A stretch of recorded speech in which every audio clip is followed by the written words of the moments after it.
There's a real reluctance to commit to big discretionary purchases as more Americans are piling on credit card debt. And our next guest is looking to make purchases more affordable by allowing sellers to trade in an item that they own to reduce the cost of a new purchase right at checkout. Joining me now to weigh in on the launch is Bastian Lehman, who is Tiptop founder and CEO. Bastian, great to have you here with us. All right, first, just how would this work in practice? What goes into the verification process and kind of understanding what type of value someone would get for what they're trading in order to put that value towards a future purchase? Good morning, and thanks for having me. Let me dive right in. You just mentioned it. Tiptop is this incredibly exciting product that we're launching today. It's a new way to pay for things, maybe a new way to pay for things since the credit card. What we do is we allow you to trade in things you no longer need when you like to buy something new, right at the checkout. And that is really what is the key messaging piece here. If you're at the checkout, right when you want to buy something, we allow you to offset the cost of that new product by trading something in. And the whole process takes a couple of seconds. What's this limited to? I mean, can I trade in old shoes in order to get some new ones? Like, where are you finding some traction right now early on? Well, your old shoes may probably be better off at the Goodwill. But I'll tell you what, the average US household has around $2,500 worth of goods that can be traded in and that we match with our catalog.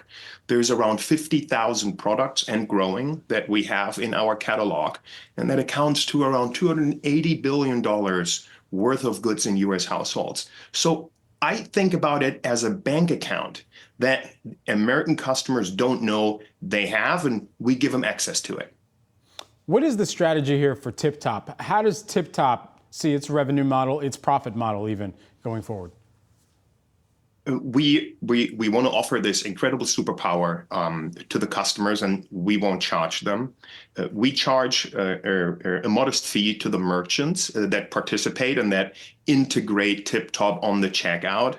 And ultimately, we hope that there is enough margin in the products that we're purchasing from customers and that we're ultimately going to resell.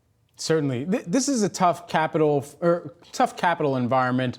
How well funded is Tiptop, and how do you kind of look across the entire landscape and say where you're going to deploy this capital to make sure that you can get to that next growth phase as well?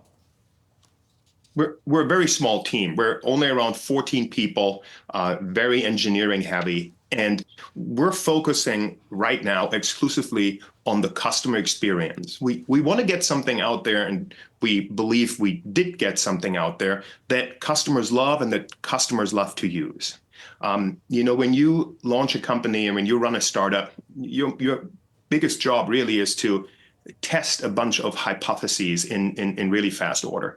So we're extremely excited about getting the product into customers' hands, and hopefully it means that we now have to shift our focus to scaling. Now, a few of us have built Postmates before, and we had to scale in a market that was totally foreign to us extremely fast. So we feel well equipped for the scaling challenge ahead.